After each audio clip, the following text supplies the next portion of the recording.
All right. Okay. I did notice when I listened to the audio that it was quicker. So I like talking over the lady that says this audio is being recorded. I am fascinated by the fact that that can happen, but it doesn't show up on the recording. Hmm. Like I don't. That's weird. But anyway, um, I want to talk about Art.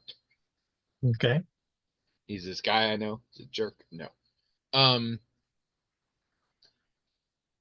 I'm becoming more. I mean, we know Art for art's sake. You know, it's MGM's Latin motto because nothing really means what it means.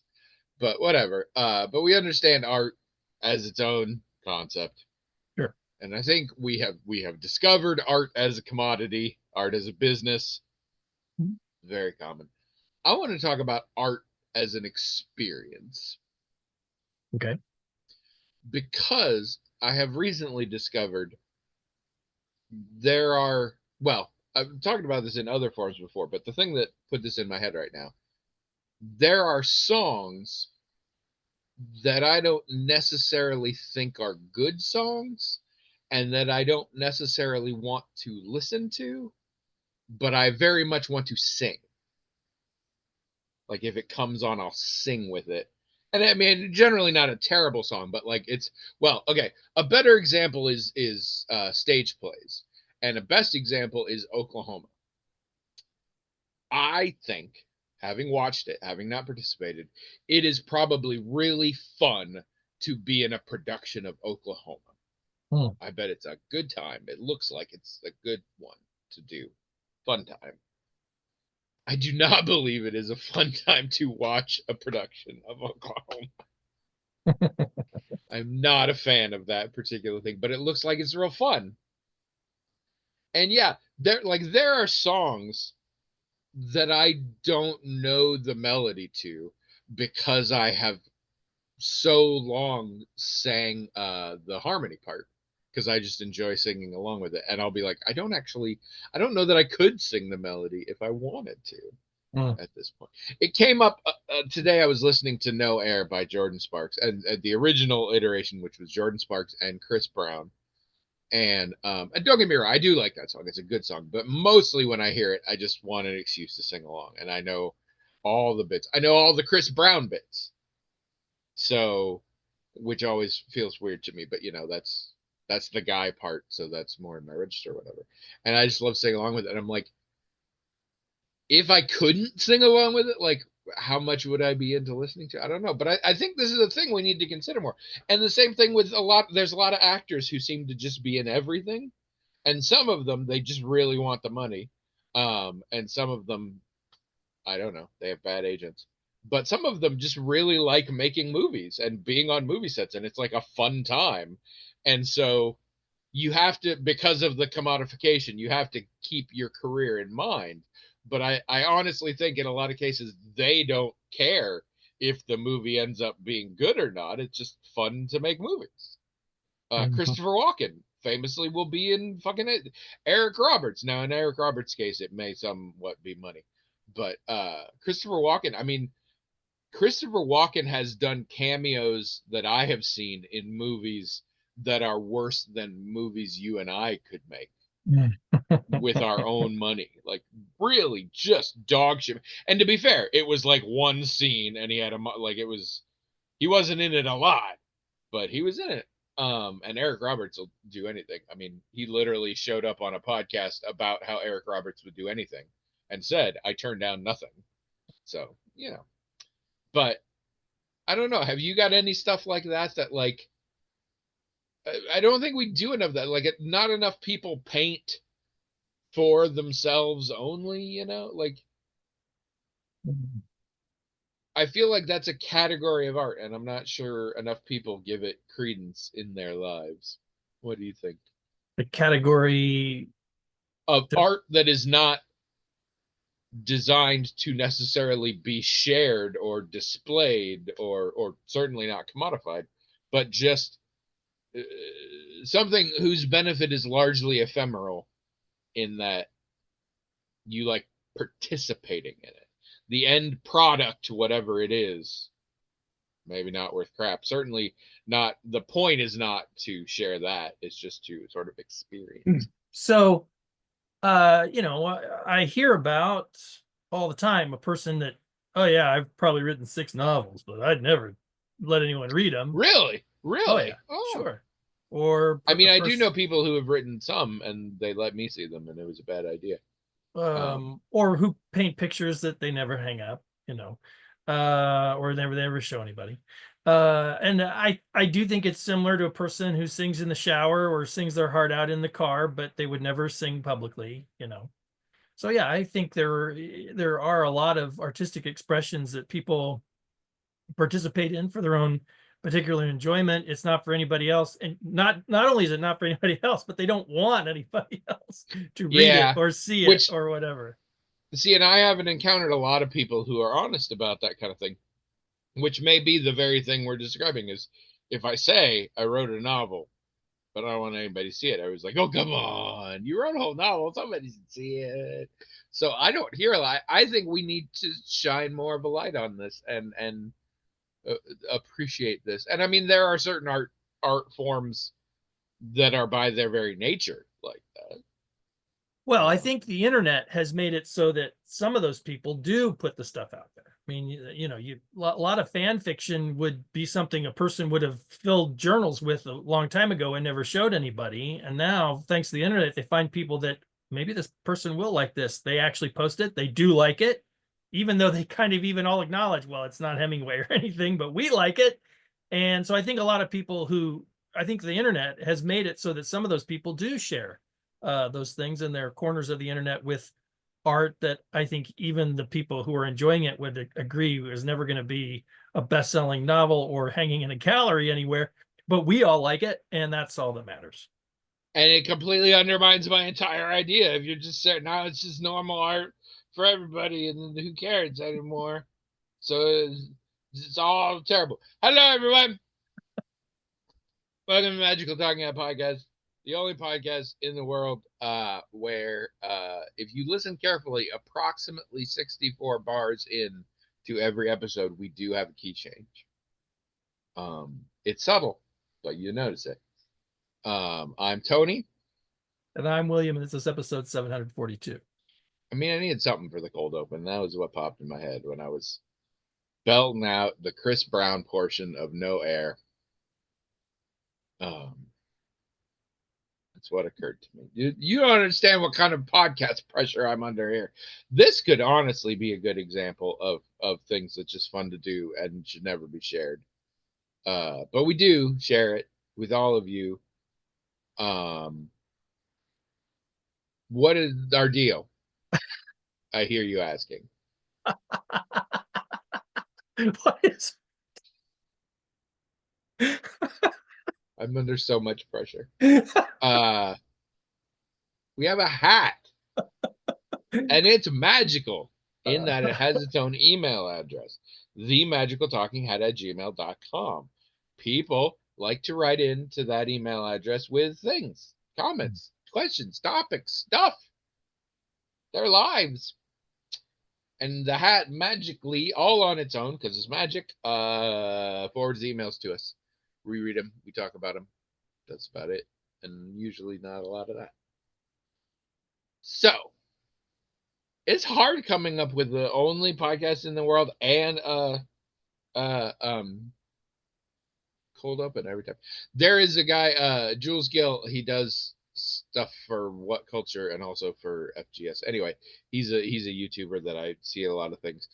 And he has his bit talks about a list chosen just for you. Yes, you, the person who, and then he frequently says something about himself, which I'm like, oh, that's a good, that we should have done that. Then we could, now I have to think of something that either no other podcast does or that I'm willing to claim no other podcast does. Right. So how was your week? Good. Work's picking up, so that's good. I Gross. forgot to mentioned last time that we're watching Murderbot, so I wanted to bring it up this time. Oh yes, you mentioned to me, you texted Mm, me about that, but it's yeah, it's barely. You've got what, like 2 episodes or something? yeah, it's and a new one comes out once a week, and they're like 30 minutes. That to me, that's even Oh yeah. worse. Having to wait a week for an episode and it's only 30 minutes, but they're very good so far. Very, very good. And I'm it's like, I'm I mean, excited. I was a fan of the original material. It looks like they're taking some liberties, which you have to, because they're short novellas, and it appears that this first season is basically the first novella. But it sounds like they're putting in a lot of stuff that works well in terms of uh, there's a lot more character depth with the whole sort of ensemble, and it looks nice. oh yeah, So it's really fun. It's I'm I'm hilarious. I'm psyched for that one. Well, and the good thing about them being short is like if we feel like it, we can say if we want something to watch, or whatever. Hey, let's watch all the Murder Bots again because they're just There you like it's go. just an hour and a half at this There point. you It's go. only an hour And and a you half, do and it's that. fun, and you see things you Yeah. didn't see before, and even if it's thoroughly entertaining. It's very, very good. We like it a lot. But yeah, but other than that, not a lot going on. How's your week? Did you do anything for Memorial Day weekend? Oh, well, when yeah, we went home, just spent time on the farm. Not a lot to say about that. We went out to the cemetery as we always do, and Mm. put flowers on the graves and whatever. Yeah, that was very nice. I probably should have mentioned it. I just don't have anything to say about it that would interest anybody. But thanks for We asking. went back. We went back home for Memorial Day too. This doubled as well. It was my sister-in-law's 50th birthday, Mm. and then also my nephew just graduated high school. So Saturday we had her birthday party, and then Sunday we had a cookout that was doubled as his graduation party. Oh, okay. Um, which was fascinating for me because I was sitting near all the young people. And so I got to overhear them interacting and see what my nephew is like around them and stuff. And also, one of the friends, several of us made the connection that day that this one 18-year-old that he like knows and is friends with and is dating like his best friend or whatever is the grandchild of friends of the family, is somebody who we knew when she was like 7, Hmm. and none of us put together the same thing. But those friends of the family were also at this cookout, and so we finally put it together when they were asking a random girl like, "Are you cold? Do you need a jacket? I've got a jacket in the car." And we were like, "Oh, that's the same Abby." So that was interesting. Hmm. Um, but yeah, not a lot happened there. This weekend for Trish's birthday, we're going to Decorah, Iowa. Um, Hmm. I think I mentioned this is one of the few times where her birthday weekend isn't Memorial Day weekend. So we're taking our own trip. So a few hours from now, or several days after y'all see this, we will head to Decorah for a couple nights at the Winneshiek Hotel and Opera House. And I'm not entirely sure what we're going to do, except there is a Norwegian American museum I want to check out. And Trish really wants to check out the Seed Savers Exchange, Mhm. which Mhm. is apparently a thing where they carefully maintain seeds and make sure there's no crossbreeding or whatever. So you got the original strain. It's basically eugenics, but for plants. Um, we want to maintain the purity of the race of plants. I want I need that last part to be clear. Do not clip this out of context, all you terrible tabloid journalists. Um, this is all about plants. But yes, I don't know. It's a tiny town, like smaller than Grinnell. Cora, yeah. Yeah, it's got like 7,700 people or something. It's little, so Mhm. we'll Mhm. see. But that'll be fun. Yeah. Um, we are still watching. We are just about finished with Somebody Somewhere, which I have adored, but it takes a lot out of you emotionally. So I think I'm ready for a resolution. We have watched another episode of Interior Chinatown. It is mostly just getting weirder. Like they are leaning into this meta, it's a TV show within a TV show, magical realism. Like, I don't know where we're headed, but it's like I understand less now. I'm still super into it. Trish is more on the fence, but it's getting very strange.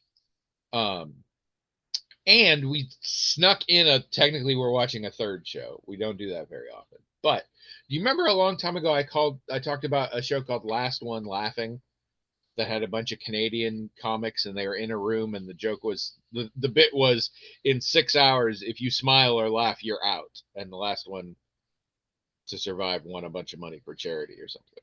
Oh, yeah, I kind of remember that.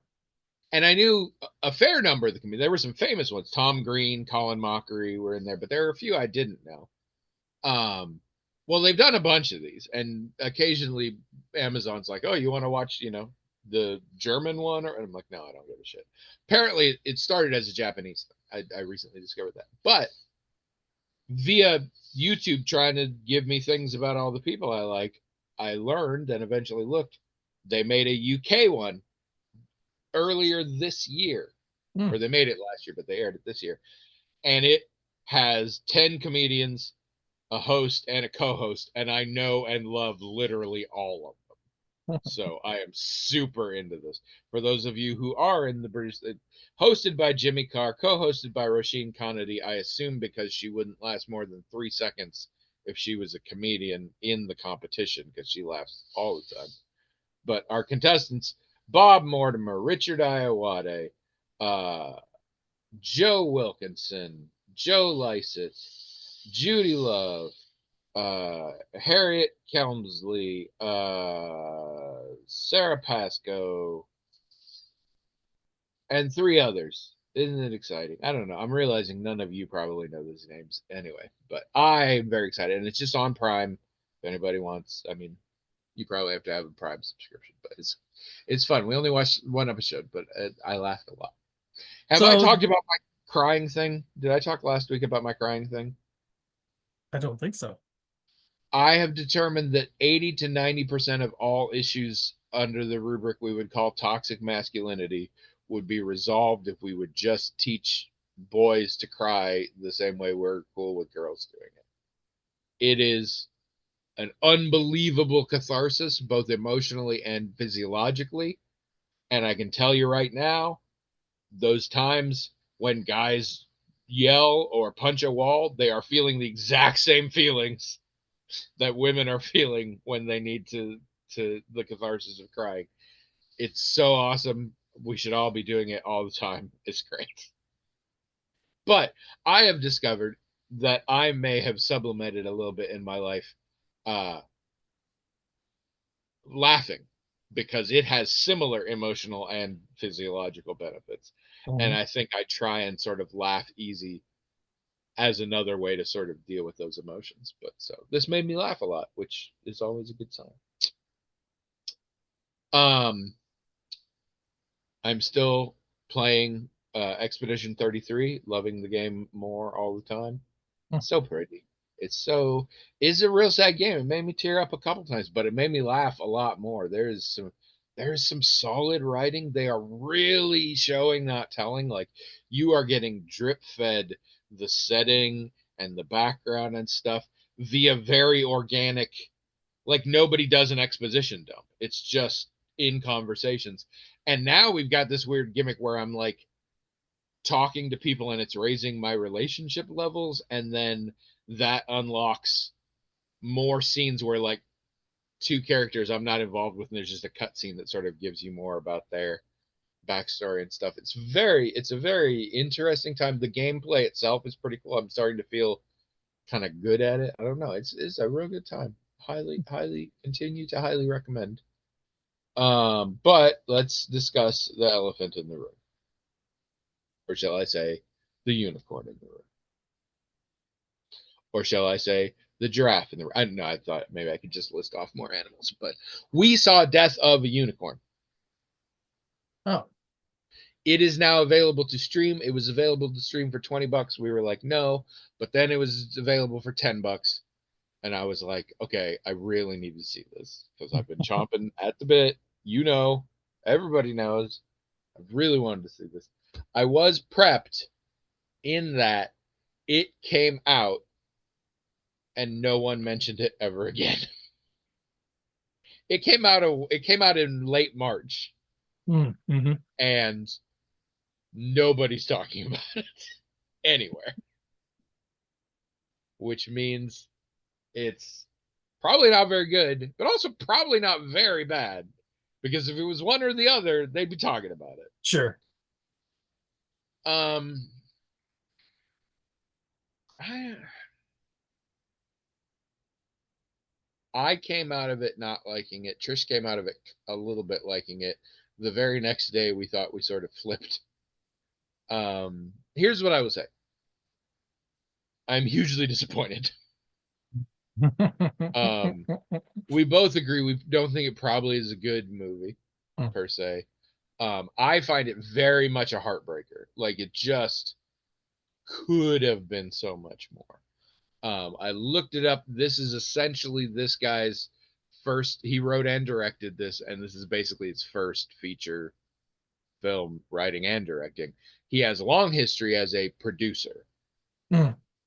and I think some of that may came through because it was a very cheap movie. It was 15 million, which given the cast, most of that money had to go to the cast because Sure. this is Paul Rudd and Jenna Ortega. It's also Richard E. Grant, Will Poulter, Anthony Corrigan, who's NoHo Hank from Barry, Mm. Mm-hmm. uh, Jessica Hines, who has no business being here because she was completely underutilized, Tay Leone, just everybody is in this movie. Stephen Park. Stephen Park's been showing up everywhere lately. He is having his best career. Anytime you need an Asian dude of a certain age, Stephen Park is there. He's very good. What cracks me up is he is the Korean convenience store owner in Do the Right Thing back when he was like nobody. So we keep watching shit now and I pause it and I'm like, that's the grocery store owner from Do the Right Thing. You know, the Korean man screaming about he was black during a riot, like that guy. That's him. So it's just really funny because he's everywhere right now. But he's in this. Um it, it I Trish is making me question this. I think it's a really neat idea for a movie. Mm. I think they forgot to then make a movie that was good with I think it mostly was the idea. Yeah. Um, People have been very weird. Some people have said Paul Rudd's Paul Rudd and Jenna Ortega's performances and their chemistry sort of carry a lot of it. Other people have said they're both great actors. They were terrible choices for these roles. And Hmm. I'm a little on that side of things. Oh, okay. Everybody's sort of underutilized. It's fine. I had a good time. I'm not sorry I saw it, and it has sparked a lot of comments. Like Trish and I have talked about this movie a lot afterwards, which says something Sure. because we don't that as long as we're not talking about how much it sucked, which we're not by and large. But just underutilized. Richard E. Grant. They could have done so much more with his character, and he's game for anything. That dude, have you seen some of this? He's amazing, and he'll do anything. Watch him in the franchise. He was recently in the franchise series, and he's incredible. I love him. He's one of my favorites out there, and they totally underutilized him. I will say this: this is a good feather in the cap for Will Poulter. Will Poulter is very much an up and coming successful actor. He is largely still in the British sphere, and he is largely drama based. But this really let him fuck around with his comedy chops, and he did a real good job. So, but yeah, I was sad and disappointed a little bit in it. Mm. People also got real excited about the effects, but I'm like, it was kind of ropey. Like, it was neat ideas, but at no point were you ever in like you're like that's CG. That just looks like CG. Um, Also, no spoilers. The ending, wild. Like not like, oh my God, how'd they think of that? Why did you end your movie that way? It's confusing. Um, anyway, so yeah, that's out there. But that's all I really got. There hasn't been a lot going on too much here, I don't think. Yeah.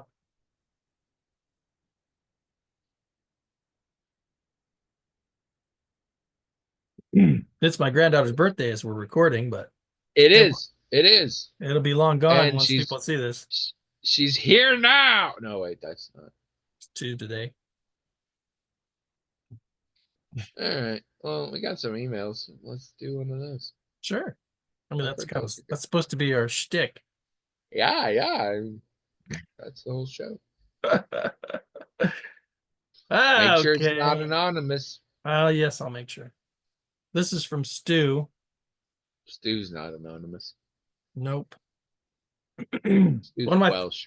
one of my favorite Iowans. Let's see. There's a wonderful scene in A Man on the Inside, set in a retirement home, where they discuss failing memory as you get older. How is your memory holding up? Oh, just for people who not, A Man on the Inside was that Ted Danson led sitcom that I spoke highly of. Mhm. I don't remember the exact scene, but that is stuff that comes up a lot. You don't remember. Ah, He doesn't remember this scene. How's your memory? Anyway. I forgot the question. Um, I mean, it's not good. I Trisha's memory is going hard. Oh, it is. Like she probably shouldn't be holding down a job. No, she. I mean, it's all just little stuff, but yeah, she's constantly amazed by it. We think some of it there are some. How do I speak nicely? My wife might be entering a stage in her life, medically speaking, where this can be a common side effect, and it's very normal and natural for a woman of her age or person of her age. So it's nothing to be worried about, but it is an issue, and it's a big issue. And I have always had a very good memory, and have always thrived on my very good memory. I still think it's pretty good, but it is so much worse than it was. Also, I'm not saying this as any sort of personal story, just a generalized anecdote, but if you do a lot of weed on a regular basis, it can have impact on your memory. Oh. So if any of you knew anyone who was like that, their memory might be suffering in addition to any way they already said that it was suffering. So, yeah, memory loss is fucking up our household pretty hard right about now. And it's not Uh, great. my memory has never been good, as longtime listeners, watchers, whatever, surely know. About, I mean, I'm 56 now, and I'd say about a decade ago, a new kind of memory problem cropped up where, and it's probably happened on the show, where I'll be talking and I'll stop because I can't think of what the next word is. And it's not a hard word, not a difficult word. You have to pop in and tell me what the word is. I mean, Yes. it could just be any word. It could be a car or house. I mean, it could really That's be the that thing, simple because, as like, a word. at least for me, this has happened all my life, but, like, with big words.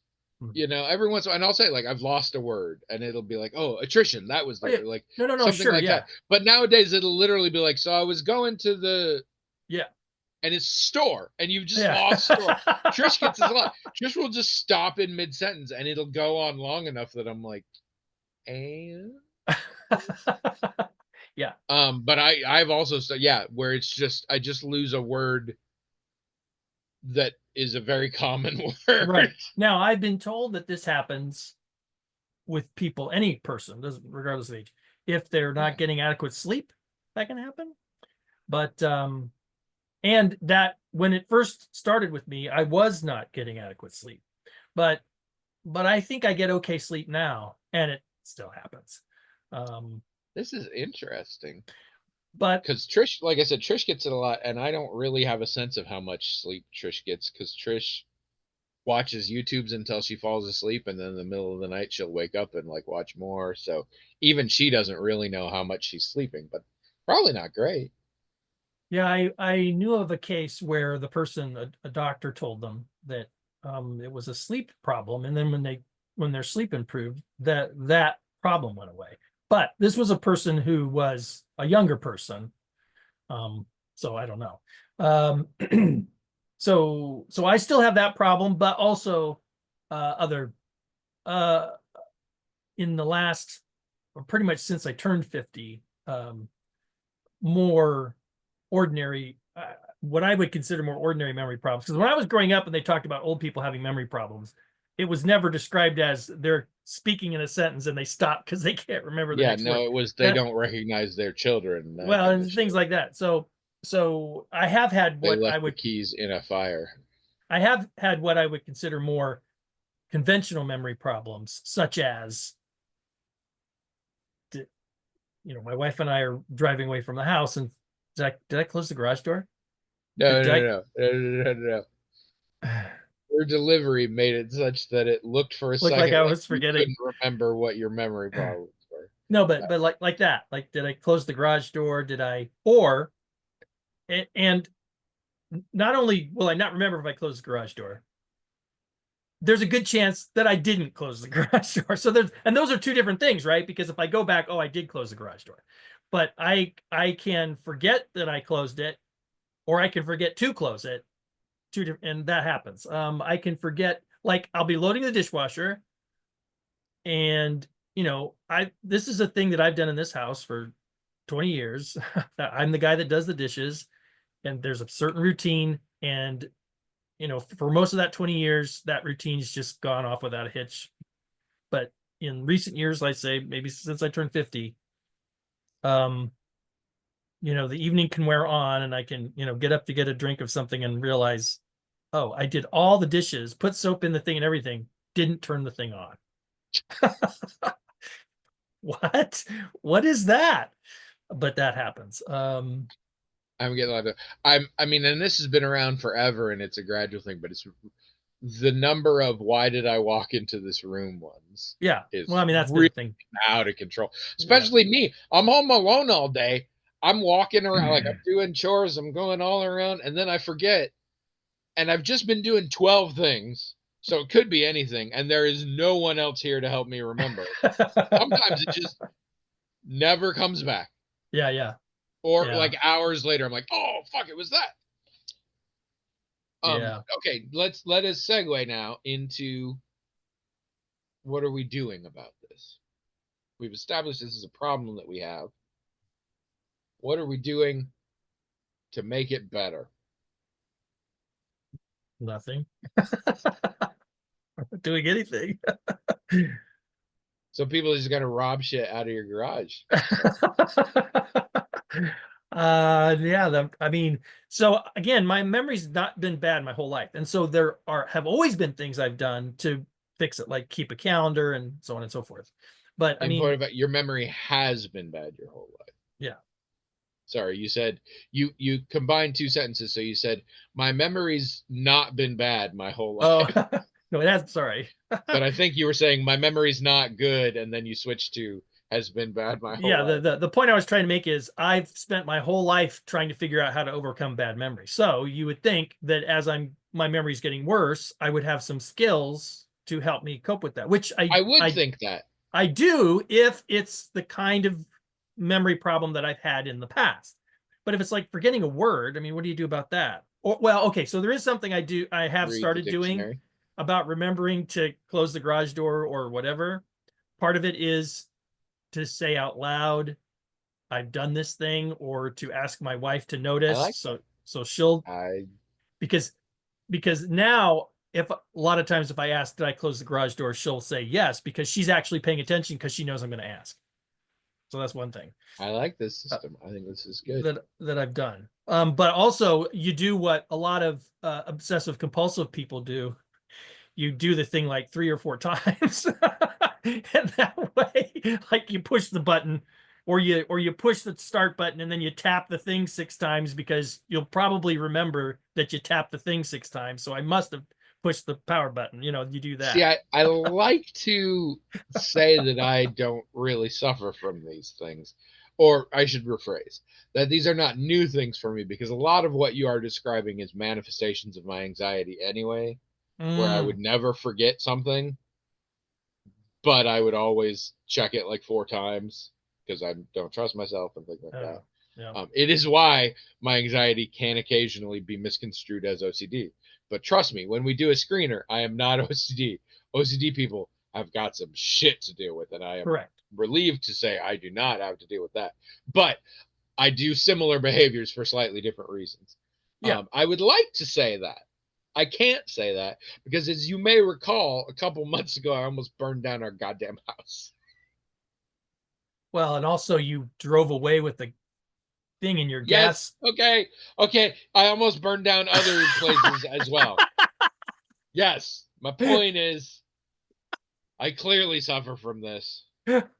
So my decades of being anxious about this kind of thing has in no way prepared me to not do this. Apparently, so here I am. This is a. I talked about this I had therapy yesterday. So let me hit you with one.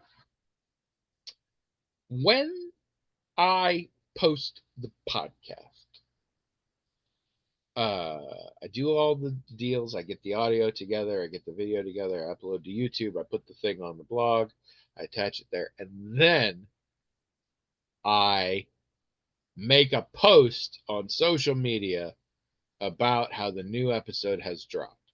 I do it in 3 places. I do it on Facebook, I currently do it on Twitter, and I now do it on Blue Sky. I've done it on Facebook and Twitter forever. And on both of those, occasionally people like it or mostly just like it. Occasionally they'll say a comment, but not very often. And it's listeners of ours. I assume if it just happens to show up in their feed, they're like, oh, cool, like whatever. It's not a thing. But this has led my brain to believe this, combined with the fact that we have certain people in our lives who listen, or at least I do, to an episode every once in a while. They don't listen consistently, but every once in a while they listen. All of this has brought me to the point where I think it is necessary to do this because some people forget when it is or won't listen if they are not directly reminded. Mm-hmm. All right, well let's break this down a little bit. And I only use Twitter and Facebook for these things and Blue Sky for these things. So, it happens once in a blue moon that somebody makes any sort of reference to it. Actively no one is following me on Blue Sky. So, that is like by definition having zero impact anywhere. And we have been producing a podcast every Thursday for over 14 years. Mm-hmm. We have comfortably 6 listeners. Also, I don't know if you know about how podcasts work.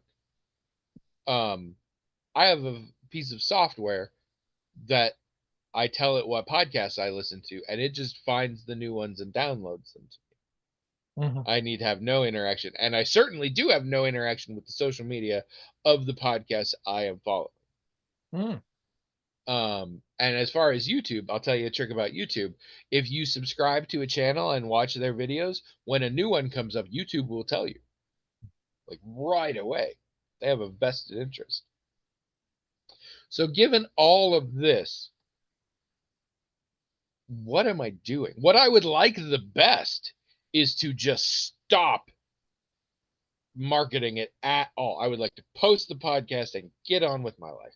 I would like to never visit Twitter again. I honestly don't see a point of visiting Blue Sky just for the hat, and I'm not in social media. And I would like to visit Facebook once every month just to see if somebody messaged me.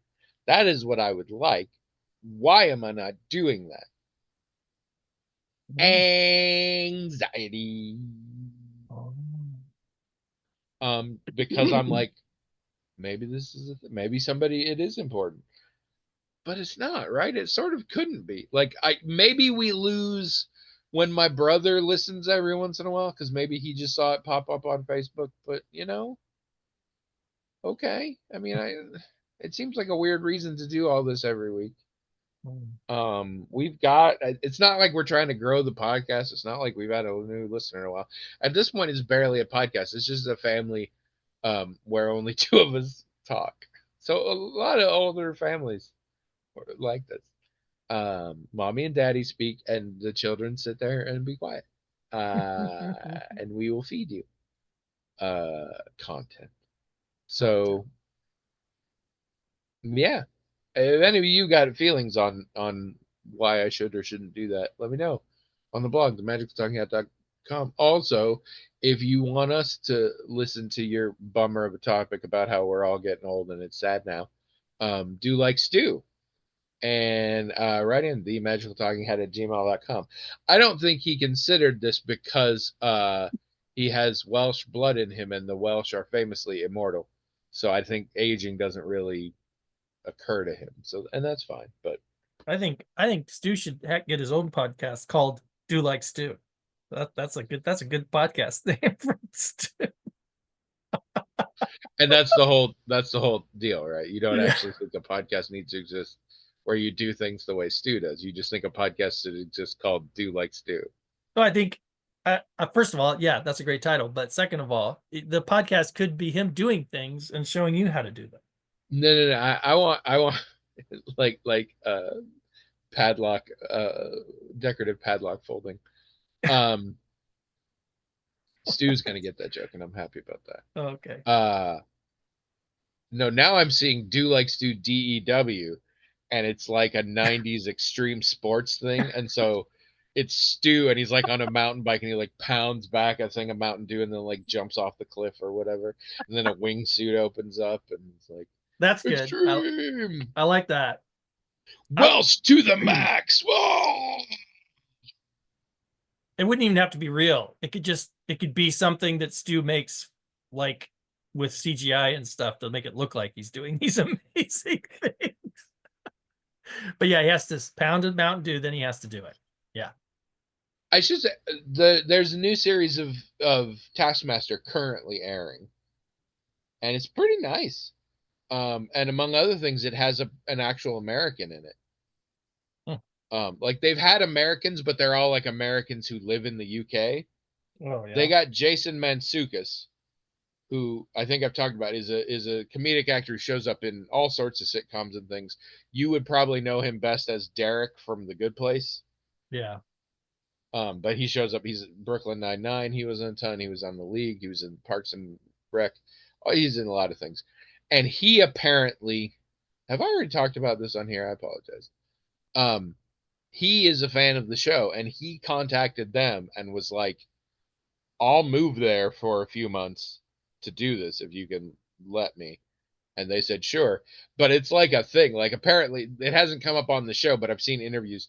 On set, he was very vocal about the fact that he is losing money on this because he didn't come over to work on anything else. So the cost of it, but they're having a lot of fun with the culture clash aspects of it. But also he's insane, so that's fun. But yeah, it's a good group. I like it. I was gonna say earlier, you're talking about that show where you were listing a whole bunch of British. Last one person. laughing. Some of those names you get it. Yeah, some of those names you mentioned I'm vaguely familiar with, mostly because they're on panel shows and stuff all the time. Oh yeah. And I was thinking, how cool would it be to be that person? Like, people are constantly calling you up to be on their panel show. I mean, wouldn't you feel like a really interesting and funny person if you were constantly being called up to be on panel shows? It would seem like a huge compliment. I would. I don't. The problem is you get to be that kind of person from different directions. So like if you're an essayist or a former member of parliament who is just, charismatic enough to be on these things, or you were a famous something and so you got on a little bit and you were good enough that you do it. That's got to be uplifting. But in some cases, you are like, did TV and movies, and now you kind of don't do that anymore. And you're like it. There are some people that's their whole job now, and depending on what their job sort of was before, it could be a good thing or a bad thing. I personally would love it. I would that would be like the best career for me. I would think that would be such a great time. But it just seems like such a compliment, you know, like you said, Absolutely. even if You're like, even you're if funny enough. even if you're not getting a lot of gigs otherwise, but you are one of the go-tos for every single one of these things. Yes. I mean, I don't, not And just it one or is a two, but skill. all of them. Yeah. It is a skill because every once in a while, a celebrity gets to guest star on one of them, and it's fun to see them in that environment. But like, they can't hang. So I guess I get, now that you mentioned that, that's probably part of what makes me think it's cool, because that's a skill that I really admire. A person being able to get into an environment like that and have interesting and or funny things to say that make people want to watch.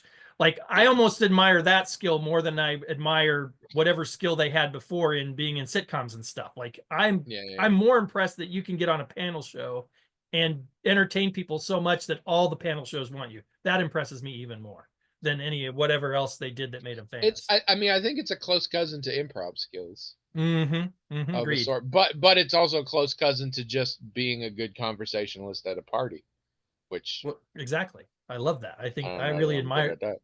I admire that skill a lot, more than just about I anything else. love the ability of these people to lie, because you know how much I admire lying.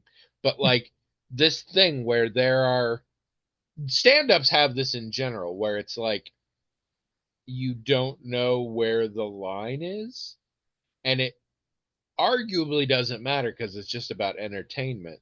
But like, and even like, one of the great panel shows is Would I Lie to You? And the best contestant in the world on Would I Lie to You is Bob Mortimer, because he tells insane stories that often turn out to be true. Except the whole premise of the show is there's a one card thing that has a sentence on it that you've never seen before, and you read it and it's true or not, and then you have to tell the story behind it, and they have to figure out if you're telling the truth or lying. I believe the rule is technically just what's on the card, is it true or not? Because he'll tell stories that are true at the end, but some of it I'm just like, that's not. He had one school story that would have been like in the 60s and 70s, and his teacher had this weird robotic lion that was not part of, like, he threw that in, and the story was true, but that wasn't part, and it's like, yeah, that's almost certainly not. So then but then it constantly is begging the question, like, where's the line? And I love thinking about that. I'm like, did that really happen? Did that really happen? And panel show people, I think, can really dance in and out of truth. And somebody like Johnny Vegas or whatever can really just like say a sentence, half of that sentence is true, half of it is not, and maybe he doesn't even know or care which it is. Like, that's the skill I want. Which, going home for Memorial Day weekend, I got to see the original people trained to ignore my bullshit, which is to say my niece and nephew on that side. They were the originators of the phrase, whatever, Uncle Tony. And it's funny to me because my niece and nephew next door, we go there and I'll say crazy shit and they'll still be like, is that true? And I'll be like, no. Hello? I told my mother-in-law says, because she had a little bit of a scratchy throat, she's like, my voice sounds, oh no, sorry, she had some fluid in her ear, and she's like, it makes my voice sound really weird. I don't know what it sounds like to all of you. And I said, it's who's the guy in the old movies, You Dirty Rat or whatever. And I knew exactly who it was. I'm doing a bit here, but they don't know. And I'm like, and they can't place it, which they're old people. They should absolutely know who James Cagney is. What the fuck? But anyway, I was like, James Cagney, that's who you sound like. And she's like, really? And I was like, no. Literally 5 minutes ago in dinner conversation, we talked about how much I love lying to people. Also, you've known me for over 2 decades. What the hell? But meanwhile, my niece and the original, whatever, Uncle Tony, niece and nephew, I say shit to them and they just glance in my direction and the light goes out of their eyes and they just look away. And I'm like, that's how you, like, they don't even bother denying me at this point. They're just like, what is happening?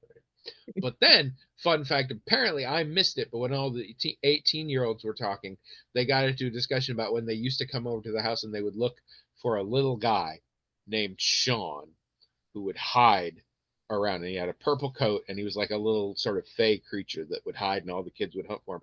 And I fucking invented that guy when they were little. I said, like, did you see that guy? And it became this whole thing, and the kids would come over and they do hunts, and it's still apparently stuck in their brain. So that was very heartwarming for me.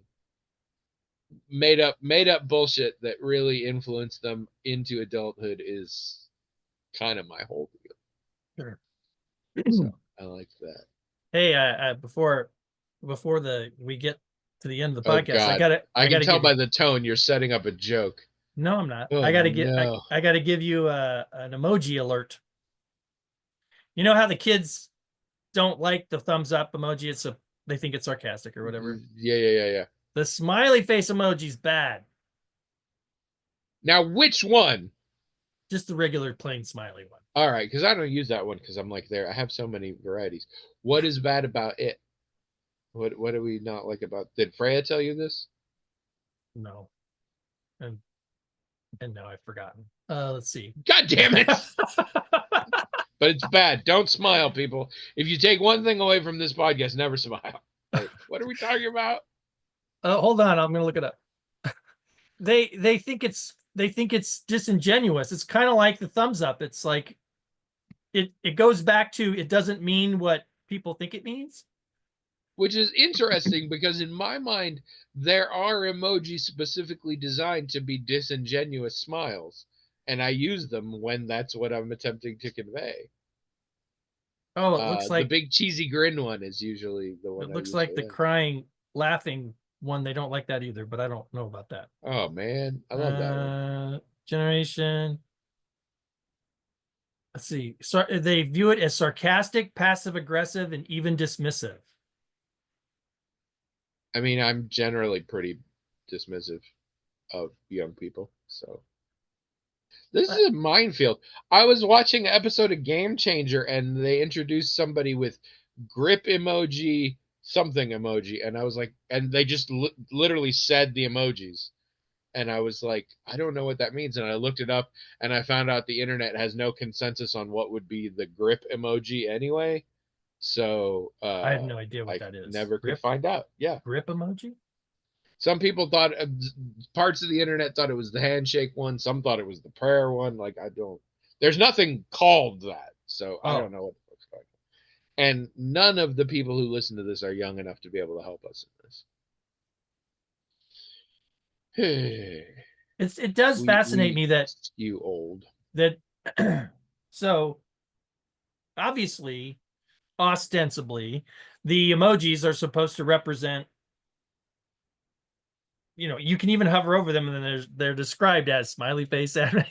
So you're told really what kind of emotion that they're supposed to convey, right?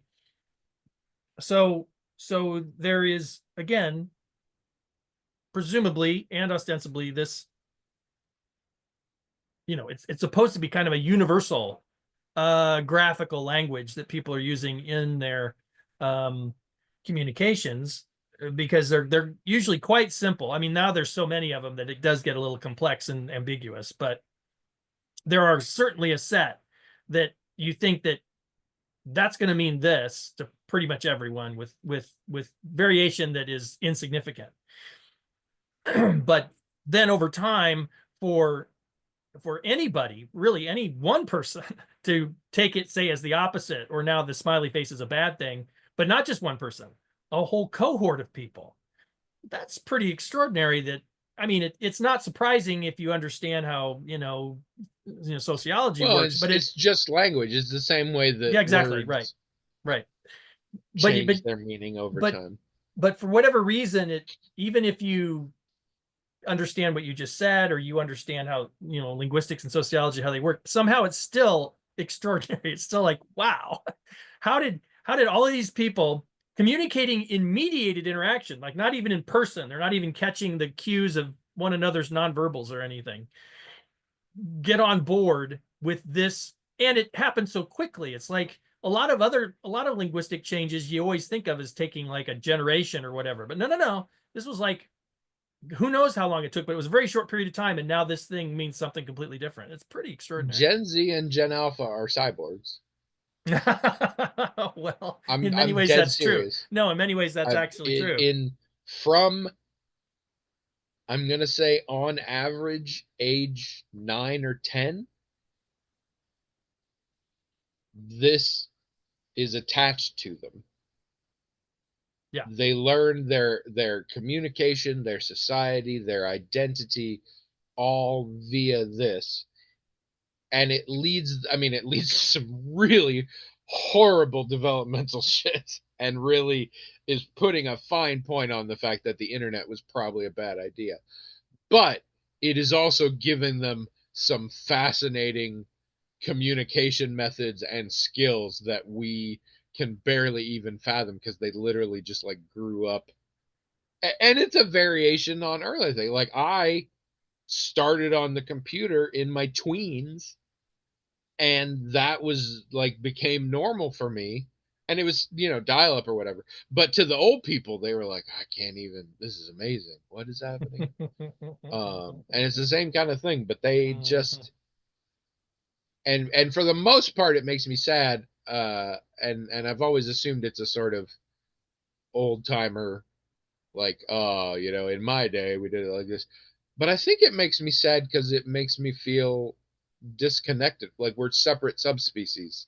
And I can some, but we're never good. We have a language barrier. We have a minor language barrier that is bigger than a lot of others, because now it's not just the terms, but the vector of communication that's different.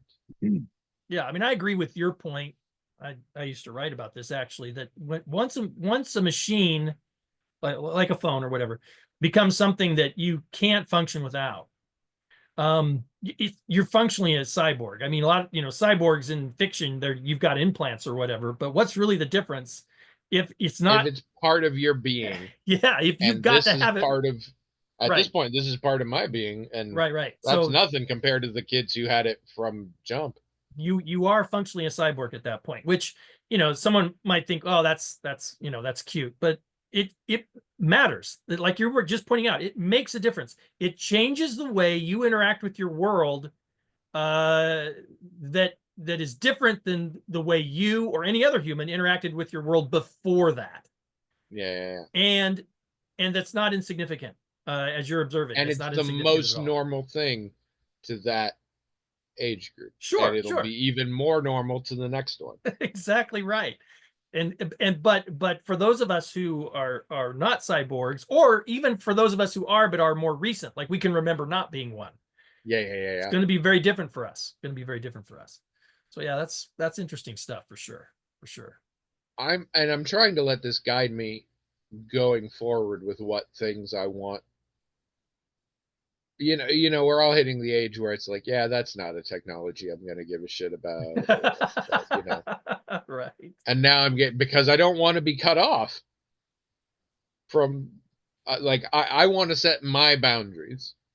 I don't want to accidentally set a boundary that cuts me off from huge swaths of the world that I didn't mean to, because I didn't get in on whatever. I mean, there are people now who don't have a smartphone, old people mostly, or who have one but don't know how to text. That would suck. I'm trying to imagine like not knowing how to text. Mhm. Like, Well, that would, I mean, I'd be happy with it because I wouldn't know what I was missing, but I would be cut off from so much. And so I keep an eye out. I'm like, is this one of these technologies that I'm going to need to learn, or I'm going to be done? Or is this one that my life can go on forever without having this one? well, our generation, getting back to what Stu asked about, our generation has already benefited from using our machines as memory aids, right? Because one of the things I forget is that I used to be really good at remembering is I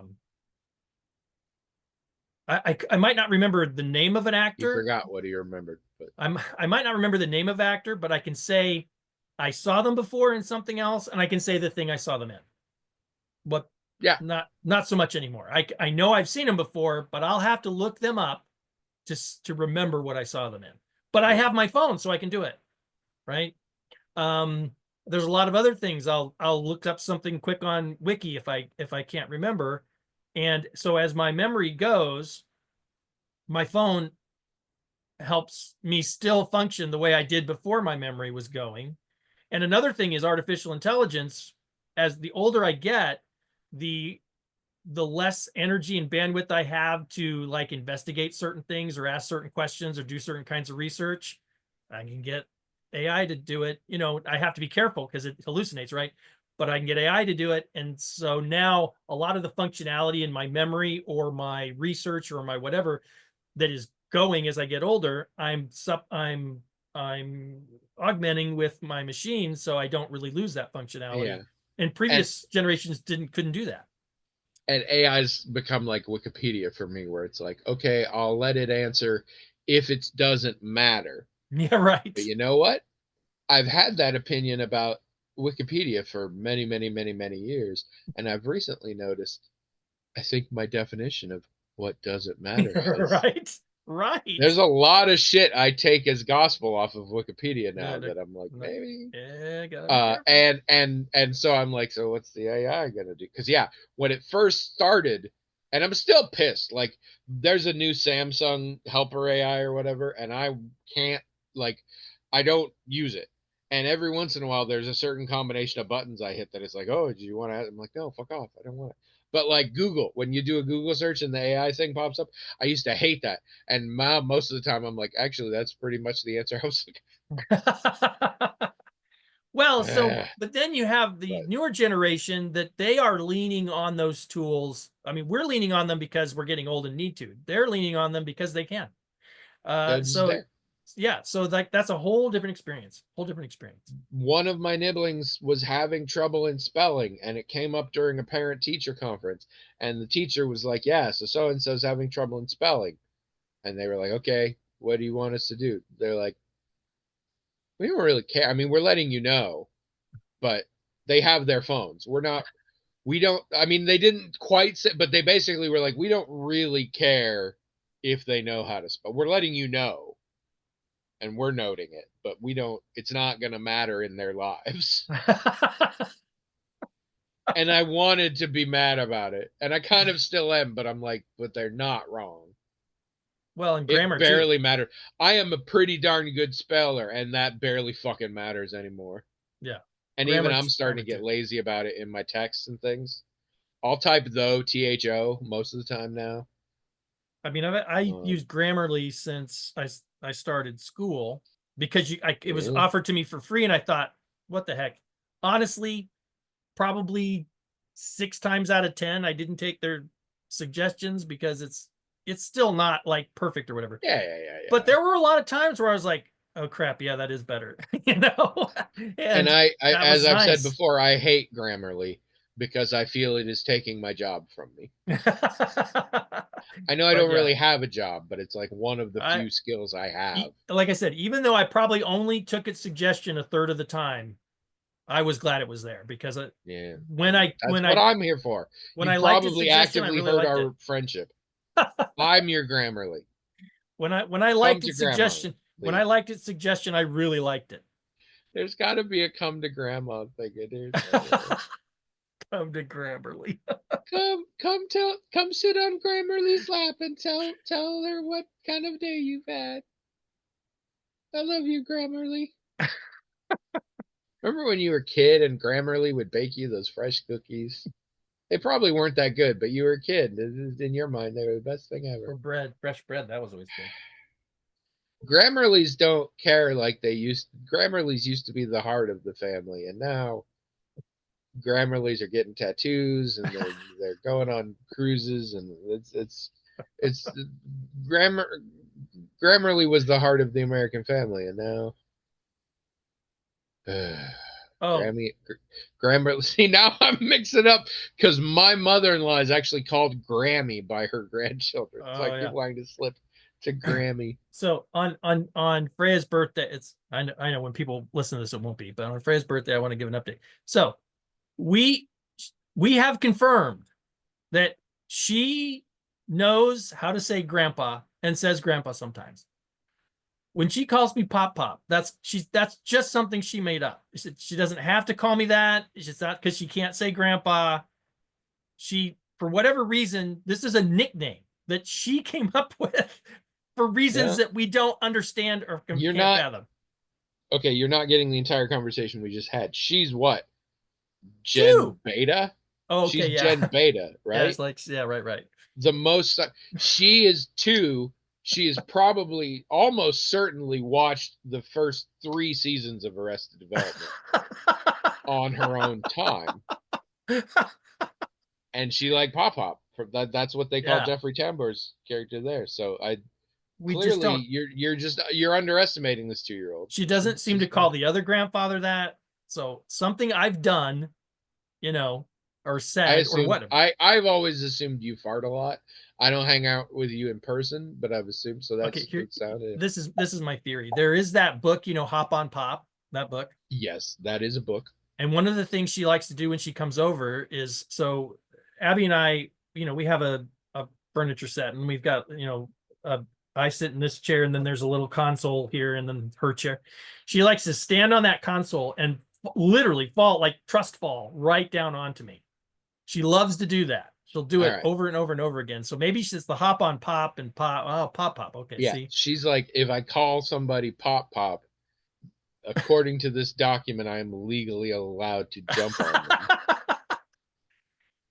But it's like Who in this space do I most want to jump on? Let me think. that guy over there. Grandpa's been needing some payback. Yeah. But it's like Hey, Grandpa, I'm gonna call you Pop Pop. Don't worry about why. Let me climb up on this center console here. You just hold That's still. what it's like. Good. All right, Pop Because Pop. in my Love head, you. in my And suck it. in my head, there's two reasons kids will call a grandparent other than say grandpa. And that is because the parents do, and so they just copy that, or they can't say it, and so they come up with a different thing.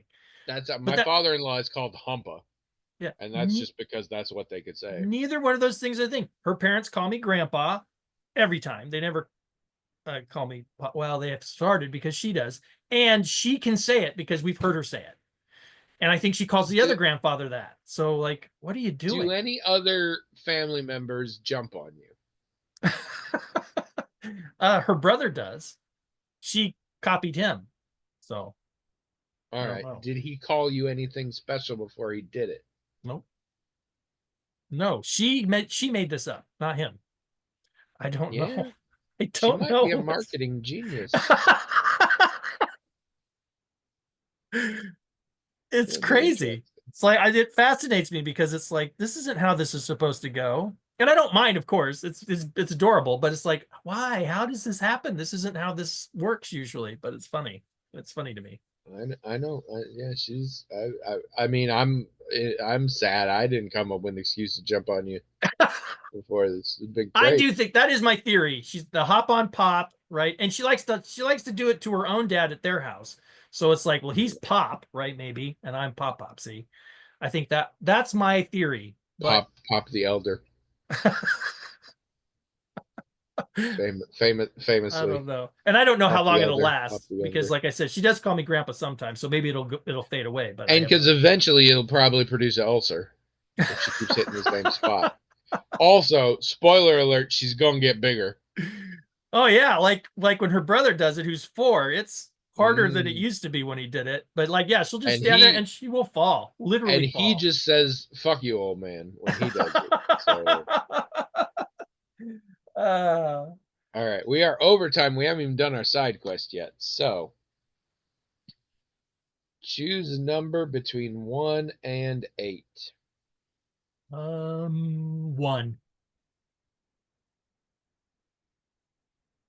I mean, we could get into some mathematical arguments about Yeah, between, that's but not really I'll between, take but it. I'll take it. I'm assuming you're inclusive. You say that.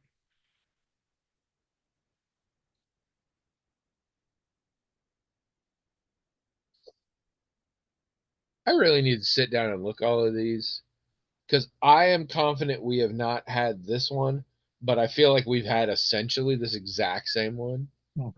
So I don't know. Side quest for this week. Enter cryosleep. Go to bed early tonight or sleep in tomorrow morning. And the quote is from beloved sci-fi character Harriet Tubman. Every great dream begins with a dreamer. Always remember, you have within you the strength, the patience, and the passion to reach for the stars, to change the world.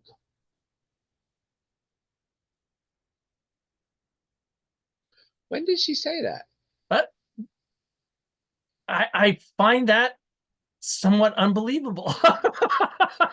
I mean, not that she wouldn't say an inspirational thing, but that sounds so Hallmark. It doesn't sound like, Right? Right? yeah, it doesn't, something's Did not right she there. inspire the entire greeting card industry long after her death? I don't mean, I'm not trying to It's just insult her, by the way. Maybe she few did say that and few it's no, fine, no, but no. I am with you. And that's the thing. Is this is not an issue of sentiment specifically, or eloquence, yeah, yeah. or education, or it's aesthetic. Yeah, it sounds like one of It, those things that you see on the internet and then it says Abraham Lincoln and you're like, what? yeah, I it sounds a really? little platitudey in a way Yeah, yeah, yeah. that I would expect, but I don't know. But uh, I'm a white guy, so my knowledge of Harriet Tubman is probably a paragraph in a history book I read in a junior high year.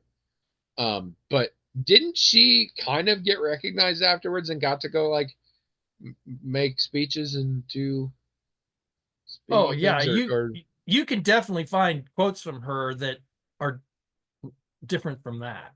that yeah. But that what I mean is, she went into a phase. She had a phase in her life where being a speaker was sort of a oh yeah, thing, yeah. Yeah, yeah, sure.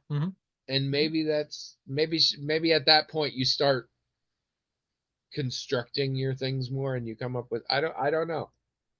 It's weird. We love you, Harriet. You did a great job, and I don't disagree with this sentiment. It These two white guys, who were born decades after you died, we want to know if you're okay. This doesn't sound like you. You okay, Harriet Tubman? How you doing?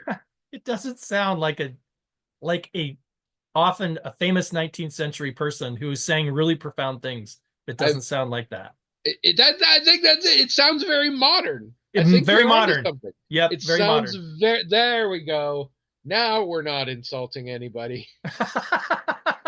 Phew. I But Are we even also allowed to be talking about Harriet Tubman? I don't also know if the two also of us are modern, qualified. not just in the words that are selected and whatever, but also it doesn't feel like a very deep Yeah, thing. it has a saccharine nature that I The right. associate more with modern pop philosophy Exactly. That's exactly what I'm getting at. in its Yes. composition. It's Yeah, yeah, not. yeah. Yeah, yeah. Again, I'm not. There is no problem with having this thought and sharing it with people. It's a good thought.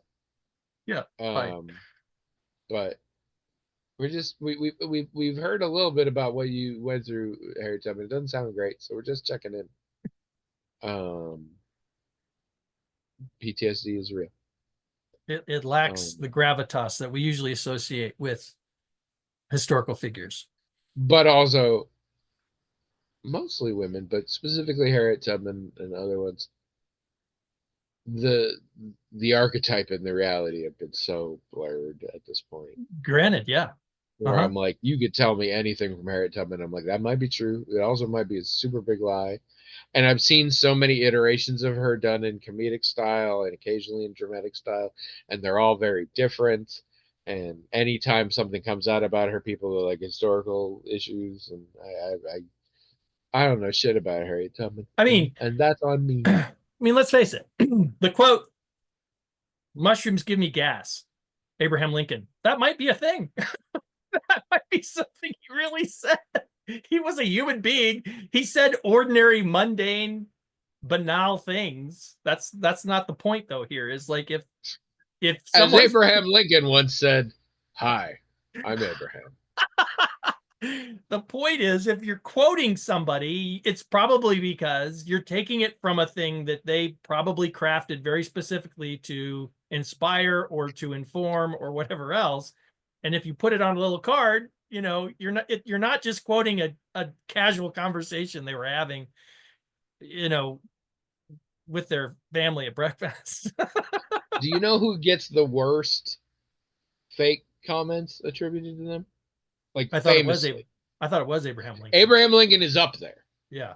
But and actually, now that I'm saying this is Western, because I'll bet you Confucius beats fucking Oh yeah, everybody. probably. Probably. I have been told so many things that dude said, and he cannot have said a lot of that. Yeah, yeah, right.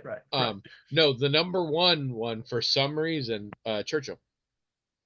Oh. Like most of the quotes you have heard from Churchill are not real. And yeah, okay, but But here's Lincoln is a close second, and sometimes they trade him. yeah. Well, Sometimes people are like, "Oh, Abraham said that." Actually, he said that. Like it's all over. Yeah, yeah. Church. I don't know why, but it's just like there are whole books of fake Churchill quotes. Like people are convinced he said fucking everything, Yeah. and occasionally it's misappropriated and it's somebody else's quote, but most of the time it's just bullshit. I think when we were growing up, before the era of the internet, that kind of thing still happened. And I think it was Ben Franklin was the one that was probably Yeah, misquoted yeah, he's got a lot. for a long time. Also, um, I was taught this in school. I don't know if it's true. Uh, Churchill was a closet nudist. Apparently, whoever the first lady was, Eleanor Roosevelt, hated when he would come on state visits because he would be given quarters and he would just walk around naked in them. And so you could walk in on a naked Churchill way too. It made her very uncomfortable. Oh Supposedly it was a thing. no. Again, Oh I was no. literally taught that by a teacher in school. It was not in Wow. a book. I was taught that by a teacher in school. I've learned since then some of my teachers are liars. So I don't know. We are so over time, and I'm so sick of Yeah. this crap, and I got Uh, places to go. Decorah specifically. yeah. So uh, if you know what Harriet Tubman's whole deal was, tell us in the blog.